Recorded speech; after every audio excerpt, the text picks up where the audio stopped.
Alright, graphing is super awesome because you can take things that look so crazy and complicated and take them piece by piece and make them so much easier.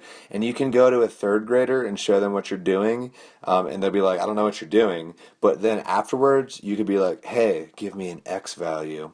And you could plug it in your function and simplify it and get a number, and then you could point to that spot on your graph, and it'll blow their mind. I promise you. I accidentally did that once to a little kid before the little kid learned anything about functions, and he almost wanted to cry. It was kind of sad. So if you want to make a little kid cry, just show them a graph. That's what I do. That's what I do to you all the time. So let's graph this. What is the mother function? Mother function is abs x over x, which looks like that. Wah wah, wah wah. There you go. There you have it. But what's different? Remember, we have that symmetry line down the middle. But where's our new symmetry line? Well, look, we're subtracting 1 at the end, which means up-down stuff. So, -1, we going down. So the symmetry line is down at -1. That's where I would start with that.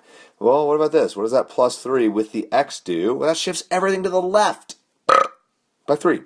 So instead of that being centered at 0, it's now centered at 3. So 1, 2, 3. I know it's going to be centered right there.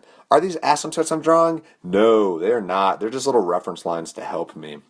Okay, next bit, what else do I know? From the symmetry line up to the graph, it's normally 1 and it's normally down 1, but I'm multiplying it by 2. So from that symmetry line, I'm up 2 and down 2, and that's it. I'm not flipped or anything, so right side positive, left side negative, or rather right side up, left side down, and I'm finished. That's my graph. That's all there is.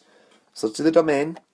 Domain is going to be x in R such that x is not equal to 3 with a negative in front, -3. Boomity boom.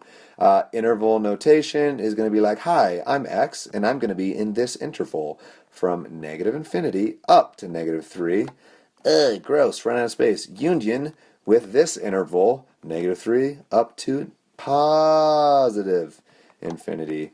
And then we can say the range is going to be a y value in this set of two numbers, just the two y values, which is +1 and -3. Is that what that is? Yeah, +1 and -3. And again, that is not interval notation. That is set notation. Curly braces means set of numbers, meaning -3 is one of the numbers and +1 is the other number. Just two. There you have it. There it is. That is all there is to it. Take it piece by piece. Identify the key middle thingy. Look, there's my key middle thingy. Then what? Well, identify the transformations and you're done. Finished? You're finished.